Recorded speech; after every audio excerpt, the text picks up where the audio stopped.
தர்மர் வந்து குருச்சேத்திரம் முடிஞ்ச பிறகு அவருக்கு அந்த அஸ்தினாபுரம்லாம் கிடைச்சிருச்சு.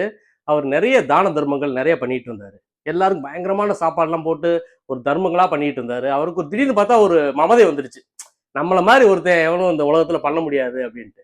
ஒரு நாள் நடந்து போயிட்டு இருந்தாரு. போயிட்டு இருக்கும்போது ஒரு பூனை அவர கிராஸ் பண்ணி போச்சு. போன பூனை வந்து எடுத்து போட்டு இந்த இலைகள்லாம் இருக்கும்ல, அது மேல போட்டு உருண்டுச்சு. உருண்ட உடனே அந்த பூனை பார்க்க வித்தியாசமா இருந்துச்சு. பூனையோட பாதி உடம்பு தங்கமாவும், மீதி உடம்பு நார்மலாவும் இருந்துச்சு. உடனே பக்கத்துல போய் பார்த்தா அந்த பூனை பேச ஆரம்பிச்சிச்சு. அந்த பூனை தர்மர்ட்ட சொல்லுச்சு, "நீ எல்லாம் என்ன பெரிய தர்மம் பண்ணிட்ட? குருச்சேத்திரத்துல அந்த ஒரு ஏழை பார்ப்பனர் ஒருத்தர் இருந்தாரு. அவர் மாரி உன்னால தர்மம் பண்ண முடியாது." அப்படின்னு சொல்லுச்சு. இவருக்கு என்னன்னு ஆச்சரியம். "என்னடா இப்படியா?" என்னன்னு சொல்லி கேட்டாரு அந்த பூனைட்ட. அப்ப சொல்லுச்சு அது, குருச்சேத்திரத்துல ஒரு காலத்துல பயங்கரமான பஞ்சம். அங்க சாப்பாட்டுக்கு யாருக்குமே வழி இல்ல. அப்ப ஒருத்தர் போய் அந்த ஒரு வீட்ல போய் தர்மம் கேட்கிறாரு. தர்மம் கேட்கும்போது, அந்த வீட்ல மொத்தமே ஒரு 4 மாவு உருண்டை தான் இருந்துச்சு. ஹஸ்பண்ட், ஒய்ஃப் அப்புறம் 2 பிள்ளைக.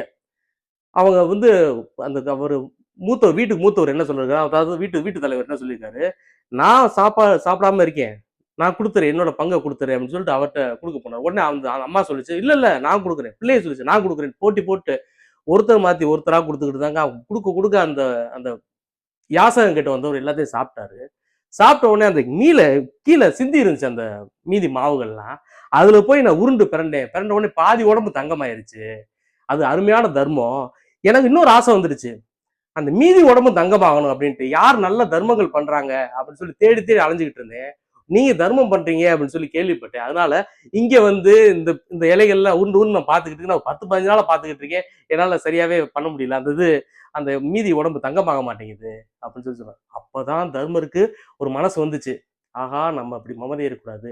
இறைவன் வந்து நம்ம நிறைய வாய்ப்புகள், வசதிகள் குடுப்பாரு. அது ஒருத்தவங்க உதவி செய்யறது வந்து நம்ம மூலமா செய்றாங்க, அது நடக்குதுன்னு தான் நினைக்கணுமே தவிர, நம்மனால நடக்குதுன்னு நினைக்கக்கூடாது. அதுதான் உண்மையான தர்மம். தர்மத்துக்கு நம்ம என்னைக்குமே அதர்மம் செய்யக்கூடாது என்று சொல்லி, இன்னும் பேசுவோம் நண்பர்களே. வணக்கம். வாழ்க வளமுடன்.